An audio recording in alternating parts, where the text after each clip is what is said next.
तिवारी। तो ग्रामीण क्षेत्रों में कोरोना काल में जीविका दीदियों द्वारा बड़ी संख्या में मास्क का निर्माण किया जा रहा है, जिससे बड़े पैमाने पर रोजगार का सृजन भी हो रहा है। ग्रामीण विकास मंत्री श्रवण कुमार ने सोमवार को बताया कि विभिन्न जिलों के 897 केंद्रों पर 25,523 स्वयं सहायता समूह के जीविका दीदियों की ओर से अब तक 1,57,00,000 मास्क बनाए जा चुके हैं।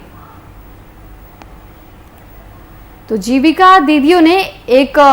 होनहार काम कर दिखाया और लोगों के सामने मिसाल पेश की है, जहां पर एक और जब ये देखा जा रहा है कि कोरोना महामारी की चपेट से जब पूरी दुनिया त्राहिमाम कर रही है, ग्रसित है पूरी दुनिया, तो ऐसे में भारत में कई राज्य इस प्रकार से भी है कि यहां पर लगातार महामारी की मार झेल रहे लोग बेरोजगारी की भी मार झेल रहे हैं। लेकिन ये खबर जो हम आपको दिखा रहे हैं,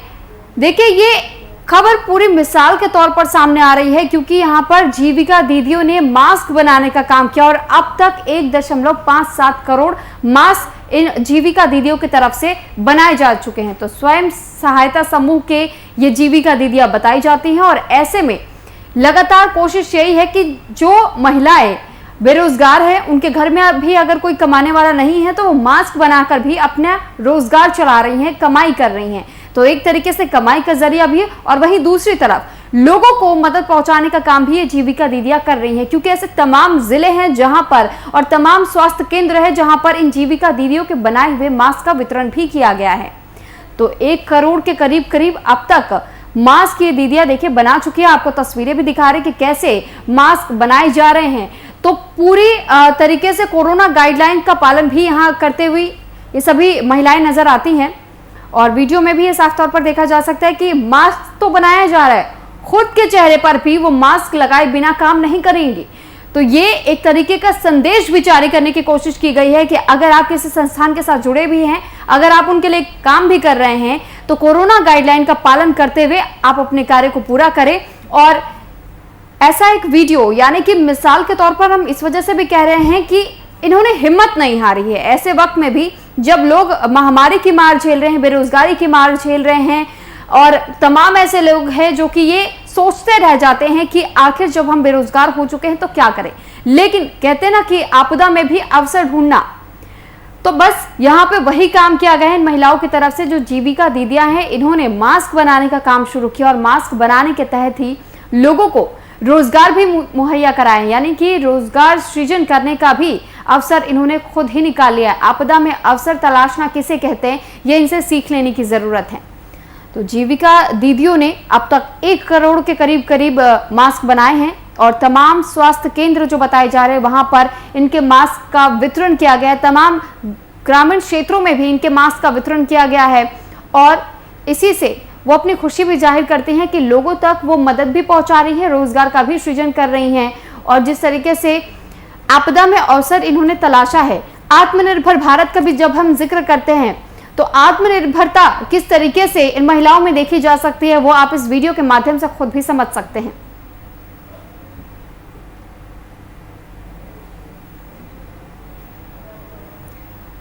तो जहां एक और आपने ये भी सुना था कि प्रधानमंत्री भी आत्मनिर्भर भारत की बात करते हैं, तो वहीं इन महिलाओं ने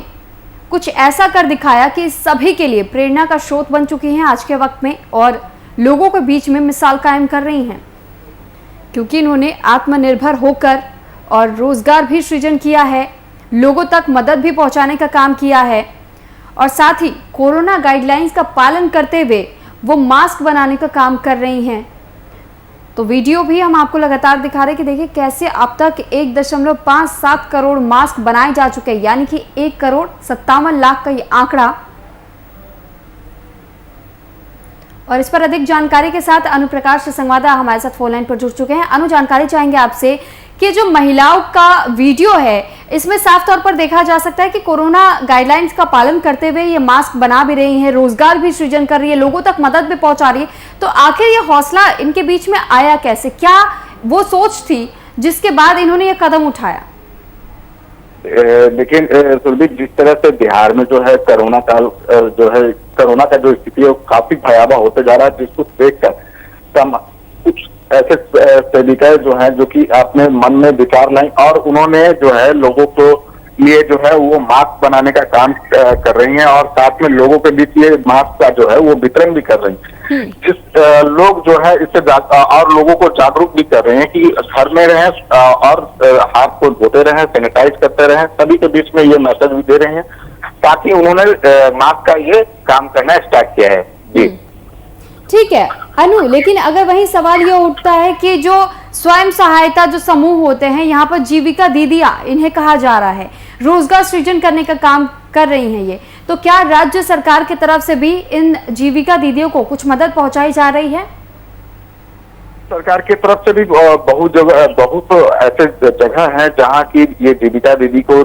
जीने के लिए और रहने कहने के लिए भी व्यवस्था सरकार के द्वारा कराया गया है। लोगों को जो है वो बताया जा रहा है कि किस तरह से जो है कि जीविकाओं दीदियों के साथ मिलकर जो है अपना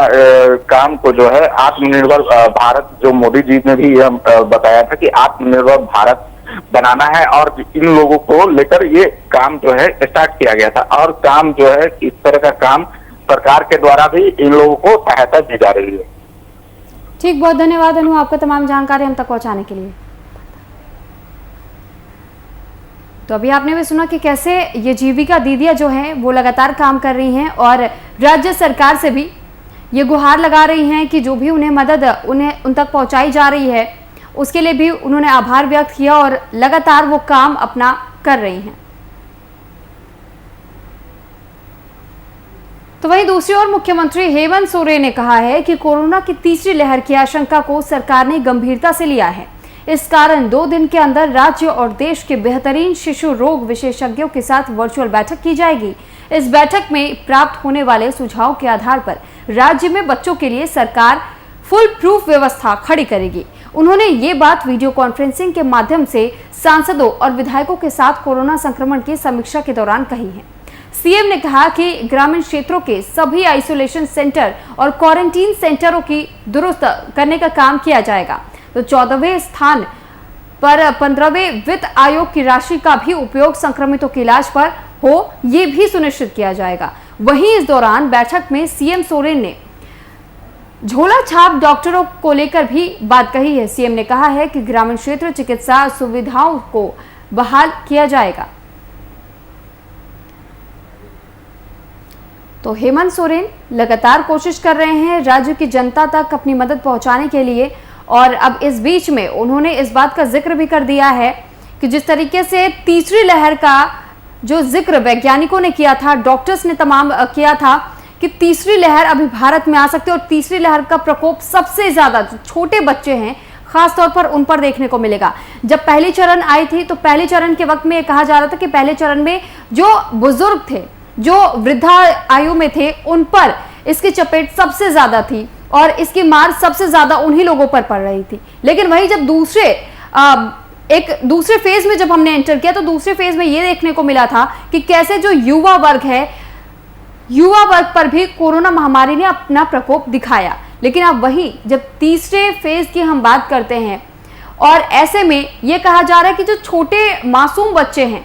उन पर कोरोना इस बार अपनी महामारी का प्रकोप दिखा सकता है। तो ये जो कोरोना महामारी, वैश्विक महामारी जिसे कहा जा रहा है फिलहाल में, क्योंकि ये पूरे देश और दुनिया में फैला हुआ है, तो ऐसे में अब जो तीसरे चरण की तैयारी है वो जोरों शोरों से तमाम राज्य सरकारों की तरफ से भी की जा रही है और हेमंत सोरेन ने इसका बीड़ा पहले से ही उठा लिया है। उन्होंने कहा है कि आने वाले 2 दिनों में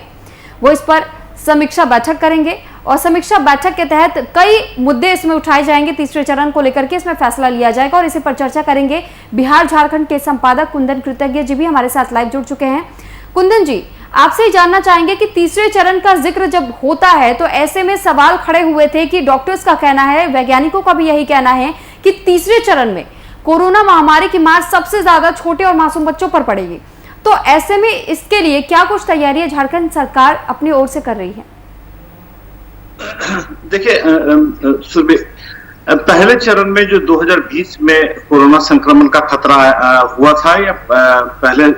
संक्रमण के पहले दौर में इसकी मार बुजुर्गों पर पड़ी थी, जो 60 साल से ऊपर थे, जो दूसरे रोगों से ग्रस्त थे, वो diabetes, blood pressure, cardiac problem से परेशान थे, उनके ऊपर पड़ी थी। दूसरे चरण में देखा जा रहा है यह कोरोना संक्रमण के इस दौर में युवाओं पर खतरा ज्यादा है। तीसरे चरण की जो बात अक्टूबर नवंबर में तीसरा वेव आने की बात कही जा रही है, उसमें बच्चों के ऊपर खतरे की बात कही जा रही है। तो इसके लिए 2-3 तरीके से तैयारियां की जा रही हैं। सबसे पहले तो मुख्यमंत्री ने 12 मई को यानी कल राज्य के प्रमुख शिशु रोग विशेषज्ञों के साथ एक बैठक रखी है और उस बैठक में तीसरे लहर से बचने के तमाम उपाय और उसके प्रिकॉशंस के लिए, सावधानी के लिए क्या क्या किया जा सकता है उस पर चर्चा करेंगे। और दूसरी और अहम बात यह है सुरभि, जिसको समझने की जरूरत है कि अगर कोरोना का टीका के दोनों खुराक लगा दिए जाते हैं तो कोरोना संक्रमण से 99.9% तक खतरा समाप्त हो जाता है जी। महज कुछ खतरे के कुछ अंश या कह सकते हैं 0.01% चांसेस ही खतरे के लिए रह जाते हैं। यह सुनिश्चित कर दिया जाना कि अक्टूबर महीने से पहले झारखंड में टीकाकरण अधिकतर और अधिकतम लोगों तक पहुंच जाएगा और उनका टीकाकरण हो जाएगा तो संक्रमण का जो तीसरा लहर है उसका खतरा खुद ब खुद कम हो जाएगा। तो एक टीकाकरण की बात कर ले और दूसरी तैयारियों की बात कर ले, इन दोनों को मिलाकर तीसरे लहर से लड़ने की तैयारी की शुरू हो चुकी है झारखंड में। शुरू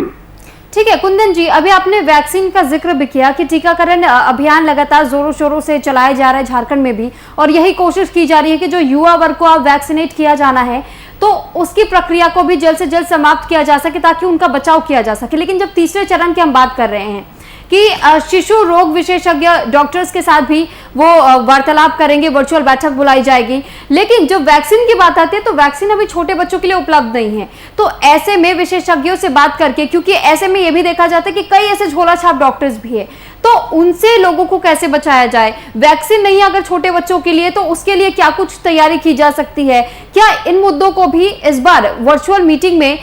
हेमंत सोरेन उठा सकते हैं? टीकाकरण की एक अपनी प्रक्रिया है और यह केंद्रीय नीति के तहत ही टीकाकरण अभियान को चलाया जाएगा। कल केंद्र ने सुप्रीम कोर्ट में जो हलफनामा दायर किया है उस हलफनामे में भी केंद्र सरकार ने न्यायपालिका के दखल को रोकने की गुहार लगाई है कि न्यायपालिका इस पूरे प्रक्रिया में बहुत ज्यादा दखल ना दे, नहीं तो टीकाकरण की जो केंद्र की नीति है उस नीति में परेशानियां आ सकती हैं जी। दूसरी बात, यह अभियान अभी सबसे पहले टीकाकरण का अभियान पहले चरण की शुरुआत की गई थी तो उसमें 60 साल तक के लोगों के लिए और कोरोना फ्रंट वॉरियर्स के लिए यह शुरू किया गया था। दूसरे चरण में 45 से 60 साल के लोगों के लिए यह टीकाकरण की शुरुआत की गई थी और तीसरे चरण में 18 से 44 साल तक के लोगों के लिए टीकाकरण अभियान की शुरुआत की गई है। अब इसके बाद इस प्रक्रिया को आगे बढ़ाने के बाद कुछ दिनों के बाद इस आयु वर्ग को कम किया जाएगा। माना यह जा रहा है कि अगले चरण में 10 से 18 साल के लोगों को या बच्चों को टीका दिया जाएगा जी। और ऐसे करके इस प्रक्रिया को पूरी की जाएगी। झारखंड की तैयारियों की बात कर ले तो झारखंड ने दोनों टीका कंपनियों भारत बायोटेक और सीरम इंस्टीट्यूट को आदेश निर्गत कर दिया है। केंद्र सरकार से लगातार बातचीत भी जारी है। आज की तारीख में जो खेप नहीं आनी थी उसमें 2,44,000 टीके पहुंच चुके हैं। उम्मीद यह की जा रही है कि अगले 2 से 3 दिनों में 3.5 लाख टीके और पहुंच जाएंगे और शायद इसी वजह से 14 मई से टीकाकरण के तीसरे अभियान की शुरुआत की बात मुख्यमंत्री कर रहे हैं जी। दूसरी तरफ झोला छाप डॉक्टरों की बात करें तो कल संथाल परगना और पलामू प्रमंडल के विधायकों और सांसदों के साथ मुख्यमंत्री ने बैठक की थी जिसमें भारतीय जनता पार्टी, झारखंड मुक्ति मोर्चा और कांग्रेस के विधायकों और सांसदों के साथ साथ मौजूदा मंत्रियों ने भी शिरकत की थी, जिसमें बादल पत्रलेख भी शामिल हुए थे, आलमगीर आलम शामिल हुए थे। तो तमाम लोगों की जो बैठकें हुई थी उसमें अब शहरी इलाकों से जांच को ग्रामीण इलाकों तक पहुंचाने की बात की जा रही है क्योंकि अब संक्रमण धीरे धीरे गांवों तक पहुंच रहा है। ऐसे में कई सारे उपायों पर चर्चा हुई जिसमें ग्रामीण इलाकों के पंचायत स्तर में क्वारंटाइन सेंटर और प्रखंड स्तर पर ऑक्सीजन युक्त बेडों की स्थापना की बात की गई। दूसरी बात, जांच की बात की गई कि ग्रामीण इलाके में जांच नहीं हो रही है, तो पंचायत स्तर तक जांच केंद्रों को पहुंचाया जाए ताकि संदिग्ध लोगों की जांच की जा सके। तीसरी और अहम बात यह निकल कर आई कि पूरा का पूरा ग्रामीण परिवेश आज भी झारखंड में झोला छाप डॉक्टरों के भरोसे ही जीवन बिता रहा है और इलाज के प्रमुख साधनों में ये झोला छाप डॉक्टर ही है। और कोरोना संक्रमण से इलाज करने के लिए ये झोला छाप डॉक्टर कहीं से भी इक्विप्ड नहीं है। इससे ग्रामीण इलाके में रह रहे लोगों के लिए जान का खतरा बन सकता है। तो उसे कैसे नियंत्रित किया जाए, इस बारे में भी चर्चा की गई और खास करके पंचायत और प्रखंड स्तर तक पहुंचे हुए इन झोला छाप डॉक्टरों को से झारखंड की जनता को बचाने के लिए यह सुनिश्चित किया जाना कि चिकित्सा संसाधन ग्रामीण स्तर तक पहुंचे, दवाइयां वहां तक पहुंचे, टीके वहां तक पहुंचे और तब जाकर झारखंड की ग्रामीण जनता जो है कोरोना संक्रमण के इस दूसरे दौर से सुरक्षित हो सकती है। ऐसे में तमाम विधायकों और सांसदों की तरफ से जो सुझाव आए हैं, सरकार उस पर काम शुरू कर चुकी है। ठीक है, लेकिन कुंदन जी, आपने जैसे ग्रामीण क्षेत्रों का जब जिक्र किया तो ग्रामीण क्षेत्रों में चिकित्सा सुविधाओं पहुंचाने की बात तो कही जा रही है सीएम की ओर से, लेकिन ग्रामीण क्षेत्रों में ये भी देखा जा सकता है कि जो लोग होते हैं वो समझने को तैयार नहीं होते। जब उन्हें जांच के लिए भी कहा जाता है तो वो जांच से भी कहीं ना कहीं परहेज करते हैं, वो बचने की कोशिश करते हैं। उन्हें ये लगता है कि इससे कहीं कोई और बीमारी ना हो जाए या फिर हमें बहला फुसला करके कहीं कोई और जानकारी निकालने की कोशिश ना की जाए। तो ऐसे में ग्रामीण क्षेत्रों में लोगों को किस प्रकार से समझाने बुझाने का प्रयास झारखंड सरकार कर रही है, इसके लिए क्या तैयारियां हैं? आपने बिल्कुल सही कहा कि ग्रामीण परिवेश में जागरूकता के अभाव में ये तमाम तरह की समस्याएं होती हैं। वो चाहे जांच की बात कर लें, ट्रीटमेंट की बात कर लें या ट्रैकिंग की बात कर लें या टीके की बात कर लें, हर स्तर पर ग्रामीण परिवेश में रह रहे लोगों को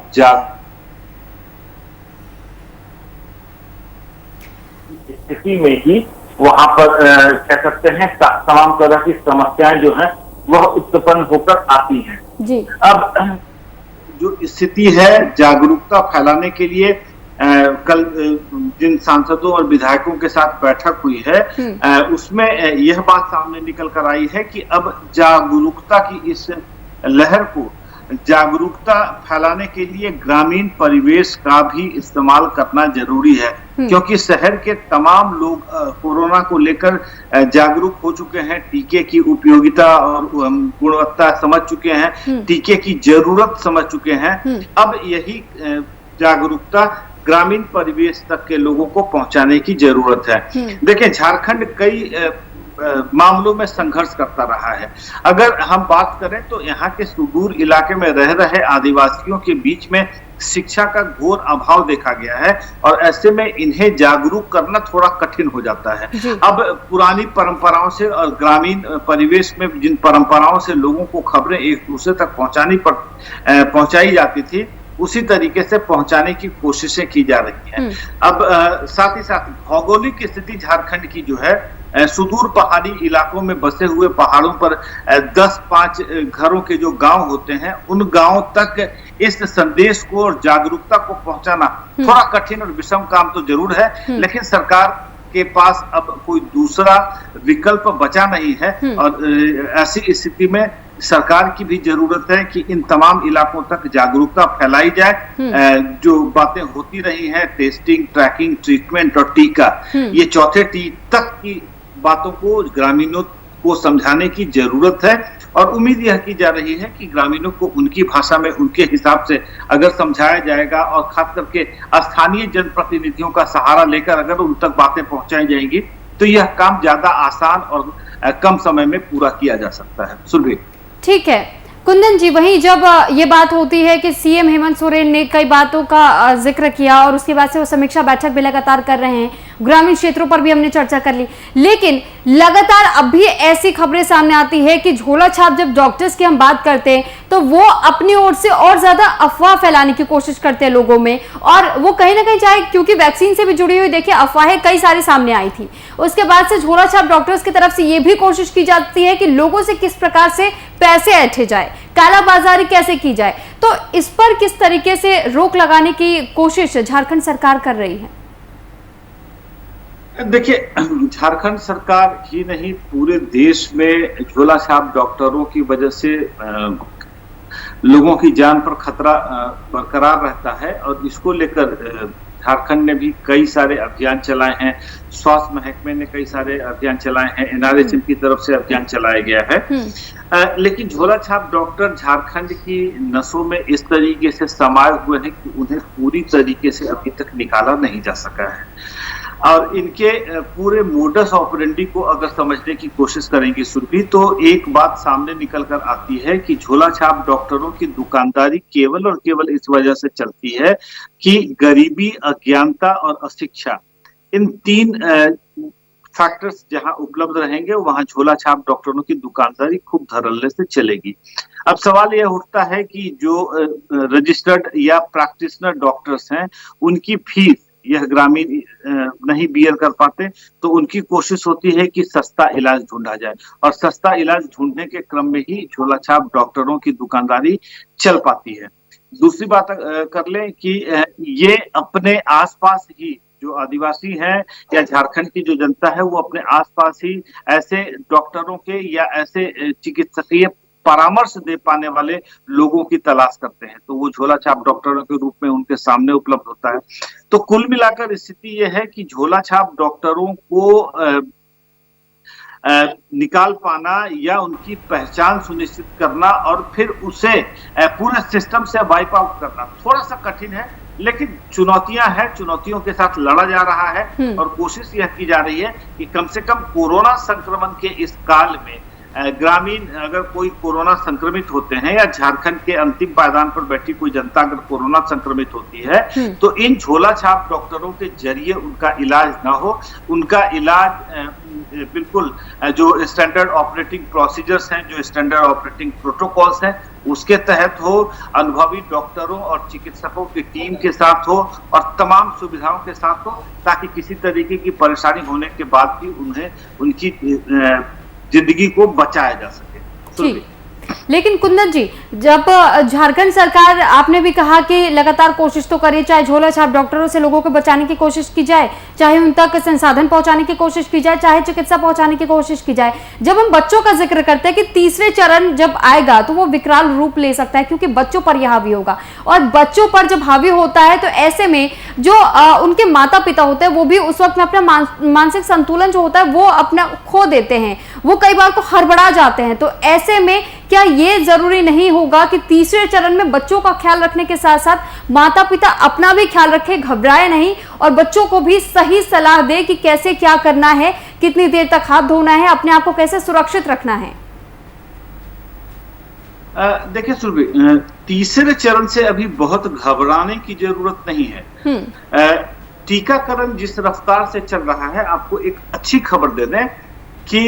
अमेरिका और चीन ने जितने लोगों का टीकाकरण 115 और 116 दिनों में सुनिश्चित किया था, भारत ने उससे रिकॉर्ड को तोड़ते हुए 114 दिनों में